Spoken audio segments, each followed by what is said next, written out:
So, Artem, thanks for joining me once again. We're talking after another press conference with yourself and Paulie Malignaggi. No contact this time, but still some harsh words. Just give us your immediate reaction to the press conference from today in Tampa. To me, I just have to keep myself from actually running across and kneeing this guy in the fucking mouth. I know that the fight is very close now. I know that I finally get my payback, so I'm just trying to keep a cool head and get to the fight. Once that bell goes, it's game over. Is it hard to do that? Because I know you're a professional. You have some trash talk in your locker, but I always feel like you're always in control of yourself enough to not do that. But is it hard when he's up there and he's just talking what he talks? Is it tough for you to not just escalate the situation? I mean, at times it can be, but most of the time I am able to control. Just understand that this is one of those guys that he doesn't understand words. He will not understand that he's even doing anything wrong. It seems to me, he's 40 years old already. There's no hoping to change this guy. That's him. He's a scumbag, the lowest of the low, and that's it. But there's one thing that everybody understands, and that's pain, a broken jaw, knocked out teeth. Everyone understands that, and I'll be doing some explaining Saturday night. I've heard you talk in interviews leading up to this fight, and I just want you to sort of confirm this. Do you believe this is a 2 minute sprint with a minute break in between, and do you think he understands that's what's awaiting him? Oh, it's 100%. It's a 2 minute sprint. Like I said it before, my last fight I was doing even 3 minute rounds and more rounds with boxers because I thought the more the better, right? But no, it's completely different energy system. A boxing fight, all around boxing fight is more of a marathon. You really need to be smart with your energy consumption. But this is not. This is a sprint. You just have to get ready for it the right way in terms of your cardio workouts that you do. And I done exactly that. I don't think he's done any of that. He was probably just boxing the way he did back in the day, and he's gonna pay the price.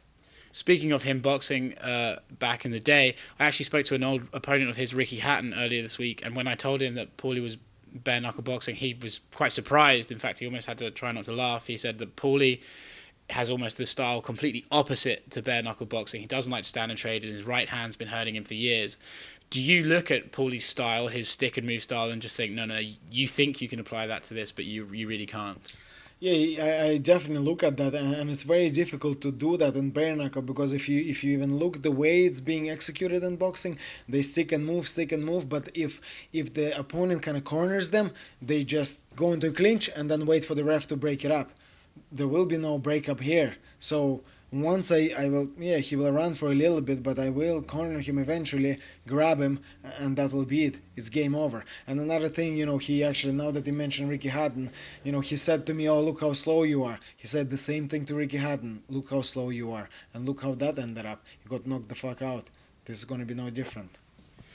Do you look at this? I think with a couple of days to go to fight night, both of your strategies are kind of out there in the open. He wants to stick and move and essentially avoid getting caught in one of those slugfests. And I think you are saying the clinch could be where you find your success. Do you think he's even tried to prepare for that, or is he so overconfident, like he seems to be at this stage, that he's just thinking, "Oh, I'm a better boxer. I'll outbox this guy"? I honestly I think that's just a bravado that he's trying to put on, and maybe even trying to convince himself that this is what it is. But he just needs money. That is a true fact. And whatever he was saying, that I have more money than you. Yeah, I'm fucking broke as well. I'm on the way up as well. I'm not trying to hide it. You know what I mean? When did I make any millions? Of course not. I'm only on the way up now. Do you know what I mean? I'm only starting to hit the nice paydays. I didn't have that before. This was in the process, and I'm getting to where I want to be. But the difference is I'm only starting, whereas he is long finished. He is done, you know what I mean? So he knew that he is broke and career is over. He tried everything and the life didn't work out for him. Well, he's now wanted to be as a boxer, up and comer boxer. He definitely didn't want to be a fucking commentator for a few $100s a week. You know what I mean? And now he's stuck doing that, and it's a sad situation. But I'm happy because I get to fight this motherfucker. Do you find it weird that it seems like every time you guys are together, the media want you to admit, "Oh, you deep down, you guys respect each other"? I feel like people don't understand how personal this is. Like, he spat at you. He said he'd spit on your mum. Do you think that people need to realise that there's an element of showmanship here, but at the core there is some serious ill will to each other here? And with me, I mean, look at any of my other fights. If I fought a guy that I respected and liked, I said it straight away. I fought Ryan Hall that time, and I said it straight away. He's a nice guy. I trained with him. It's hard to dislike the guy. He's a very likable guy. So I spoke nicely of him, and I always do that. I speak from the heart, the way I feel. That's what I say. I hate this guy, so I say it. If I like somebody else, I say it.